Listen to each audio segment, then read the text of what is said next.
You ask Tiger to solve. This deals with linear equations with one unknown. The final result is y equals -8. Let's solve it step by step. Simplify the expression. Multiply the fractions. Break up the fraction.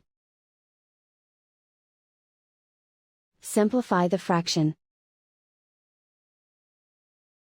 Find the greatest common factor of the numerator and denominator.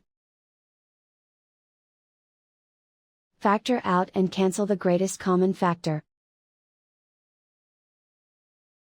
Group all constants on the right side of the equation. Subtract 2 from both sides. Simplify the arithmetic.